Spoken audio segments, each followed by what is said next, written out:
오늘 주시는 하나님의 말씀은 출애굽기 16장 1절에서부터 21절까지 말씀입니다. 제가 4절과 5절 읽도록 하겠습니다. 그때 여호와께서 모세에게 이르시되 보라 내가 너희를 위하여 하늘에서 양식을 비같이 내리리니 백성이 나가서 일용할 것을 날마다 거둘 것이라. 이같이 하여 그들이 내 율법을 준행하나 아니하나 내가 시험하리라. 여섯째 날에는 그들이 그 거둔 것을 준비할지니 날마다 거두던 것에 갑절이 되리라. 아멘. 오늘 우리가 함께 살펴보려고 하는 출애굽기 16장은 하나님께서 메추라기와 만나로 이스라엘을 먹이시는 내용을 보여주고 있습니다. 1절을 보시면 이스라엘 자손의 온 회중이 엘림에서 떠나 엘림과 시내산 사이에 있는 신광야에 이르렀다. 지금 사건이 벌어지고 있는 장소가 신광야라고 말씀을 하고 있고 애굽에서 나오고 난 후에 둘째 달 15일이라고 시간을 보여주고 있습니다. 이때에 이스라엘 자손이 광야에서 모세와 아론을 원망하는 겁니다. 3절에서 그 내용이 나옵니다. 이스라엘 자손이 그들에게 이르되 우리가 애굽 땅에서 고기 가마 곁에 앉아 있던 때와 떡을 배불리 먹던 때에 여호와의 손에 죽었더라면 좋았을 것을 너희가 이 광야로 우리를 인도해내어 이 온 회중이 추려 죽게 하는도다. 이스라엘 백성은 양식이 떨어졌을 때에 원망을 터뜨렸습니다.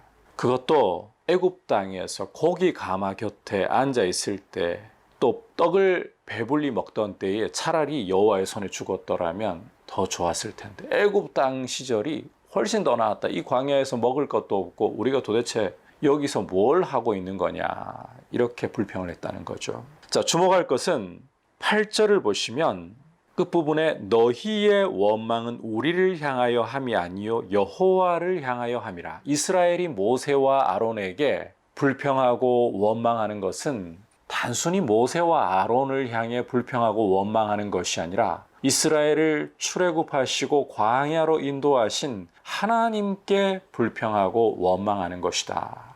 지금 이스라엘의 말은 비록 직접적으로 그 말을 내뱉진 않았다 할지라도 하나님이 이 광야로 우리를 잘못 인도하신 거 아닙니까?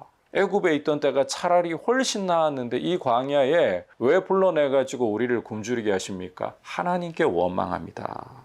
우리의 상황이 참 우리가 원치 않는 방향으로 흘러갈 때 불평과 원망이 터져 나오기 쉽습니다. 그런데 그와 같은 불평과 원망이 누구를 향하는 것인가 생각해 볼 줄 알아야 한다는 것입니다. 하나님이 우리의 걸음을 지도하실 때에 하나님은 실수가 없으시고 가장 선하게 우리를 사랑하시기 때문에 가장 완전하고 선하게 인도하십니다. 그 하나님을 신뢰하는 게 참 중요한 것입니다. 자, 이런 원망을 들으셨을 때 하나님께서 어떻게 하시느냐? 4절을 보시면 모세에게 말씀하시기를 내가 너희를 위해 하늘에서 양식을 비같이 내리리니. 양식을 하늘로부터 비같이 내려주겠다. 그냥 내려주는 것도 아니고 비같이. 그렇게 할 때에 백성이 나가서 일용할 것을 날마다 거둘 것이라. 하나님이 만나를 내려주실 것을 예고하시는 거죠. 주목할 것은 백성이 나가서 일용할 것을 날마다 거두어야 한다. 이걸 통해서 그들이 내 율법을 준행하나 아니하나 내가 시험하겠다. 그리고 여섯째 날에는 안식일을 앞두고 그들이 그 거둔 것을 준비할지니 날마다 거두던 것에 갑절이 되리라. 안식일에는 아무 일도 할 수가 없습니다. 만나를 거두어서도 안 됩니다. 따라서 여섯째 날에는 하나님이 거두고 나면 갑절이 되도록 주시겠다. 안식일을 위해서 쌓아 놓아도 문제가 없다는 거예요. 그때는. 이것을 통해서 이스라엘이 정말 하나님의 말씀을 준행하나 하지 않나 이것을 시험하시겠다는 거죠. 자, 이렇게 말씀하신 대로 하나님께서 이제 13절과 14절을 보시면 저녁이 되면 메추라기가 와서 진에 덮이도록 알아서 메추라기가 날아와서 이스라엘 진에 떨어지는 거예요. 그렇게 진에 덮이게 양식을 주시고 고기를 주시는 거죠. 또 아침에는 이슬이 진 주위에 내리는데 이 이슬이 마르고 나면 작고 둥글며 서리 같은 게 있다. 이스라엘이 이걸 보고 처음에 뭔지 모르죠. 영문을 모르는데 모세가 설명을 해주죠. 여호와께서 너희에게 주어 먹게 하신 양식이라. 그리고 하나님의 명령이 각 사람이 먹을 만큼만 이것을 거두어라. 한 사람의 한 오멜씩 그날에 먹을 만큼만 거두라는 거죠. 그래서 이스라엘이 모세의 말을 따라서 양식을 거두는데 거둔 게 많기도 하고 적기도 하지만 오멜로 달아보면, 소위 저울로 달아보면 많이 거두어도 남음이 없고 적게 거두어도 모자람이 없고 각 사람이 먹을 만큼 정확히 거두더라는 거예요. 하나님이 일용할 양식을 날마다 거두게 하신 그대로 많이 거두려고 욕심 부리려고 해도 많이 거둬지지 않아요. 적게 그런다고 모자라지도 않아요. 자기가 먹을 만큼, 하루에 먹을 만큼 딱 거둬지는 거예요. 이제 여기서부터 굉장히 중요한데, 내일 이 만나가 안 내리면 어떻게 하나 의심하고 불안해서 이걸 남겨두었다. 그러면 그 다음날 문제가 발생합니다. 20절을 보시면 그들이 모세에게 순종하지 아니하고 덜어는 아침까지 두었더니 벌레가 생기고 냄새가 나니라. 자, 남겨둔다고 해서 이게 먹을 수 있는 게 아니에요. 벌레가 생기고 냄새가 나서 못 먹게 썩어버리는 겁니다. 하나님이 그날에 먹을 양식을 그날에 거두라. 일용할 양식을 그날에 거두라. 이 만나라는 것은 하나님의 말씀을 따라 내리는 하늘 양식이죠. 이걸 통해서 이스라엘은 하나님의 말씀을 따라, 떡으로가 아니라 신명기 8장 3절 말씀대로 여호와의 입에서 나오는 모든 말씀으로 살아간다. 이걸 가르치시려는 거예요.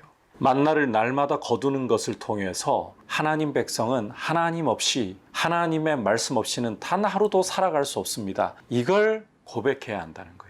이걸 하나님이 가르치시고자 하시고, 이렇게 하나님을 의지하고 살아가는가, 말씀 의지하고 살아가는가, 이걸 시험하시겠다는 거예요. 그래서 안식일이 올 경우에는 양식을 거두는데 이틀치를 거둬도 돼요. 안식일에는 일을 하지 않고 쉬어야 하니까. 내 몸부림과 내 노력으로 살지 않고 정말 하나님이 주시는 은혜로 내가 살아갑니다. 이걸 드러내기 위해 안식일에는 일을 완전히 멈춰버리게 하신 거거든요. 따라서 여섯째는 안식일을 위해서 이틀치를 거두어도 이건 남겨둔다고 벌레가 생기지 않아요. 냄새가 나지 않아요. 썩지 않는다는 거죠.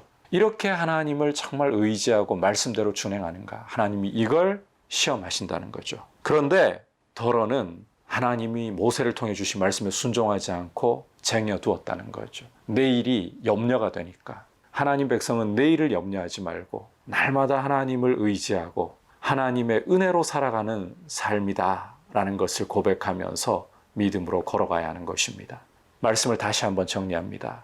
원망할 때에 누구를 향하여 원망하는 것인가? 이것을 우리는 생각할 줄 알아야 합니다. 하나님은 우리 삶을 실수 없이, 실패 없이 선하고 완전하게 이끌어 가심을 믿으시기를 바랍니다. 아울러 하나님께서 만나를 통해 우리에게 가르치시는 것은 하나님의 백성은 하나님 없이, 하나님 말씀 없이 단 하루도 살아갈 수 없다. 날마다 순간마다 하나님 은혜를 의지하여, 그 말씀을 의지하여 살아가야 한다. 이걸 꼭 깨닫고 오직 하나님만이 나의 생명, 나의 삶의 이유가 되심을, 나의 의지가 되심을 고백하면서 걸어갈 수 있기를 축복합니다. 기도하겠습니다. 하나님 아버지, 주님 앞에 우리의 입술의 말이, 우리 마음의 생각이 주님 은혜로 보호받게 하시고, 원망이 터져 나올 때 누구를 향하여 함인지를 생각할 줄 아는 지혜를 주옵소서. 선하신 하나님을 신뢰하며 감사가 넘치게 하여 주옵소서.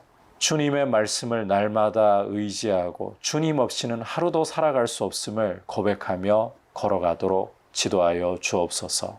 예수님의 이름으로 기도드립니다. 아멘.